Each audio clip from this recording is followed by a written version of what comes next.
2024 ఎన్నికల తర్వాత తిరుపతి యూనివర్సిటీలో స్ట్రాంగ్ రూమ్స్ వద్ద జరిగిన అల్లర్ల కేసు ఇప్పటికీ మిస్టరీగానే ఉంది. సిట్ విచారణకు ఆదేశించినా ఎలాంటి ఫలితం రాలేదు. అసలు విచారణ జరుగుతుందా లేదా అనే అనుమానాలు కలుగుతున్నాయి.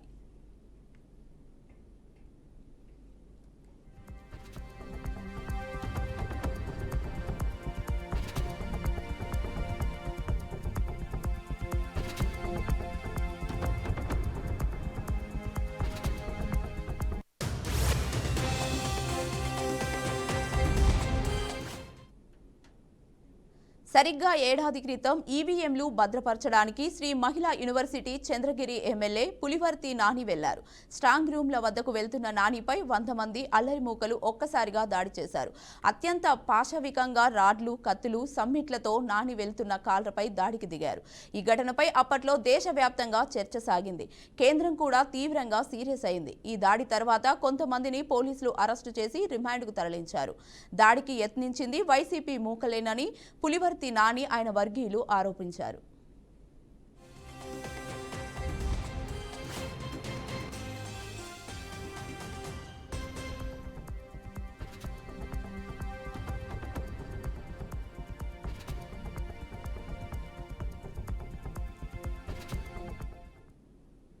ఈ కేసులో కొందరు నిందితులు మళ్లీ బెయిల్పై బయటకొచ్చారు. పులివర్తి నానిపై దాడి ఘటన కేసుపై కూటమి ప్రభుత్వం సిట్ విచారణకు ఆదేశించింది.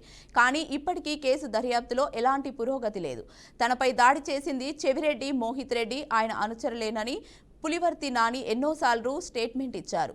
సాక్షులు కళ్ల ముందే ఉన్న చర్యలు తీసుకోవడంలో సిట్ అధికారులు నిర్లక్ష్యం వహించారనే విమర్శలు ఉన్నాయి. పక్కా ప్లాన్తోనే దాడి చేసి చంపాలని చూశారని పులివర్తి నాని చెబుతున్నారు.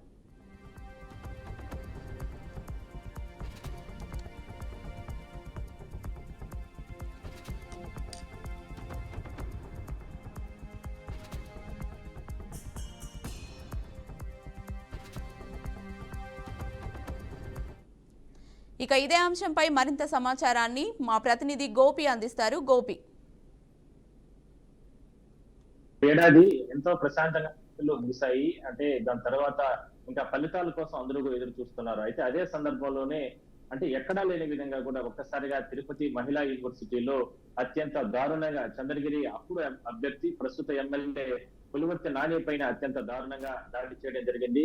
దాదాపుగా 100 మందికి పైగా కూడా వైసీపీ మూకలు మొత్తం యూనివర్సిటీ లోపలికి, ఎందుకంటే కేంద్ర బలగాలతో కేంద్ర రక్షణలో ఉన్నటువంటి ఈవీఎంస్ వద్ద పెద్ద ఎత్తున 100 మంది పైగా కూడా వైసీపీ మూకలు పెద్ద ఎత్తున అక్కడికి చేరుకుని అక్కడ ఈవీఎం స్ట్రాంగ్ రూమ్స్ వద్ద భద్రపరిచినటువంటి ఈవీఎంలను పరిశీలన చేయడానికి వచ్చినటువంటి అభ్యర్థి పులివర్తి నాని పైన, అదేవిధంగా వాళ్ళ అనుచరుల పైన అత్యంత దారుణంగా దాడి చేసి గొడ్డళ్ళు, కత్తులు, అదేవిధంగానే మారణాయుధాలతో తరుముకుంటూ కూడా దాడి చేసిన పరిస్థితి. అయితే ఆ కొన్ని వాహనాలన్నీ కూడా ధ్వంసమయ్యాయి. దాని తర్వాత అంటే అప్రమత్తమైన భద్రతా సిబ్బంది పులివర్తి నానిని అంటే రక్షించే ప్రయత్నం చేశారు. అదే సందర్భంలోనే అప్పటికే గన్ మ్యాన్ గా ఉన్నటువంటి ధరణికి తీవ్రమైన గాయాలయ్యాయి. అదే సందర్భంలోనే గన్ మ్యాన్ గా ఉన్నటువంటి ధరణి కూడా గాల్లో కూడా కాల్పులు జరపడం జరిగింది. అంటే అభ్యర్థిని రక్షించే ప్రయత్నం చేయడం జరిగింది. ప్రాణాలకు తెగించి ఆయనతో పాటు ఆయన అనుచరులందరూ కూడా ఆయన కాపాడుకునే ప్రయత్నం చేశారు.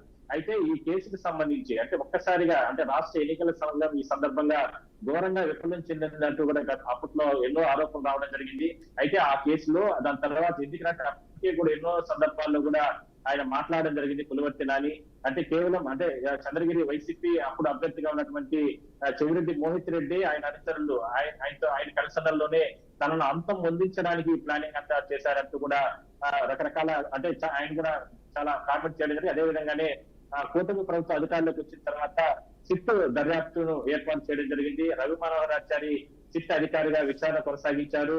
అంటే పూర్తి స్థాయిలో జరిగినటువంటి అంటే అక్కడ పరిస్థితులు దాదాపుగా అంటే మెయిన్ గేట్ లో 3 అంచెల భద్రత ఉంటుంది. ఆ భద్రతను దాటుకొని 100 మంది వైసీపీ మూకలు ఏ విధంగా లోపలికి వెళ్లారు, ఏ రకంగా మారణాదాలన్నీ కూడా లోపల చెట్ల పైన, అదే విధంగా చెట్ల కింద మొత్తం కూడా చుట్టుపక్కల గోడల్లో ప్రహరీ గోడ మధ్యన ఇదంతా కూడా ఏర్పాటు చేసి ఏ విధంగా ఉన్నారు అనే దానిపైన పూర్తి స్థాయిలో దర్యాప్తు చేయడం జరిగింది. ఏ రకంగా మారణాయుధాలు లోపలికి తీసుకెళ్లాలంటూ కూడా ఆ సందర్భంలో అప్పుడు ఎన్నికల అధికారులు కూడా ఒక్కసారిగా షాక్ గురయ్యారు. అయితే దీనిపైన అప్పట్లో కేంద్ర ప్రభుత్వం కూడా చాలా సీరియస్ ఇవ్వడం జరిగింది. కేంద్ర ఎన్నికల సంఘం కూడా దీనిపైన పూర్తి స్థాయిలో దర్యాప్తు చేయాలని అంటూ కూడా ఆదేశాలు ఇవ్వడం జరిగింది. ఇట్లా అన్ని రకాల ప్రెజర్స్ వచ్చినప్పటికీ కూడా అంటే కూటమి ప్రభుత్వం అధికారులకు వచ్చిన తర్వాత సిట్ అంటే దర్యాప్తు కొనసాగుతున్న తరుణంలో కొంతమందిని అరెస్ట్ చేయడం జరిగింది. అందులో ప్రధాన నిందితుడు బానుని అరెస్ట్ చేసి బానుతో పాటు మరికొంతమందిని కూడా అరెస్ట్ చేయడం జరిగింది. అంటే బానుని ప్రోత్సహించింది, అదేవిధంగా బానుని ఈ రకంగా అంటే పులివర్తి నాని పైన దాడి చేయనట్టు కూడా అంటే దానికి అండదండలు ఉన్నదంతా కూడా చెవిరెడ్డి పవన్ రెడ్డి అంటూ కూడా ప్రస్తుత ఎమ్మెల్యే పులివర్తి నాని ఎన్నో సందర్భాల్లో చెప్పడం జరిగింది. అదే విధంగానే ఆ సిట్ అధికారులకు ఇచ్చినటువంటి కంప్లైంట్ లో కూడా ఆయన చెప్పడం జరిగింది. అయితే ఎక్కడా కూడా వీళ్ళపైన చర్యలు తీసుకోలేదు. కేవలం ఏకపక్షంగా అంటే తమ నాయకుడి పైన దాడి చేసి ప్రాణాలు తీయడానికి ఒడిగట్టినటువంటి నిందితులు ఇంకా కూడా బయట తిరుగుతున్నారు. అరెస్ట్ అయినటువంటి బాబులతో పాటు మరికొంతమంది కూడా బయట తిరుగుతున్నారంటూ కూడా ఇప్పటికీ కూడా తెలుగుదేశం పార్టీకి సంబంధించిన కొంతమంది చంద్రగిరి నేతలు వాళ్ళు కూడా తీవ్ర అసహనం వ్యక్తం చేస్తున్నారు. అయితే ఈ కేసులో కొంతమందిని అరెస్ట్ అయినప్పుడు కూడా ప్రస్తుతానికి వాళ్ళు మాత్రం బెయిల్ పైన రావడం జరిగింది. అయితే ఈ కేసుకు సంబంధించి ఏడాది పూర్తయింది.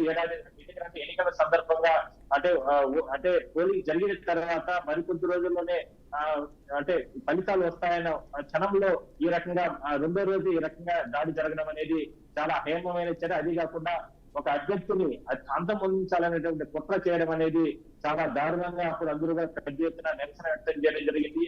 ఆ దేవుని దయ వల్ల పులివర్తి నాని అంటే ప్రాణాల నుంచి కూడా బయటపడ్డారు. ఎన్నో రకాల ఇబ్బందులు పడ్డారు. కాలుకి చేతికి జరిగింది. అంతమొందించాలనే కుట్రలకు సంబంధించిన ఏదైతే ఉందో వాళ్ళని ఇప్పటికైనా సరే చర్యలు తీసుకోవాలనేది ప్రధానంగా ఎమ్మెల్యేతో పాటు ఎమ్మెల్యే అనుచరులు వాళ్ళ కుటుంబ సభ్యులు డిమాండ్ చేస్తున్నారు. Right, thank you Gopi.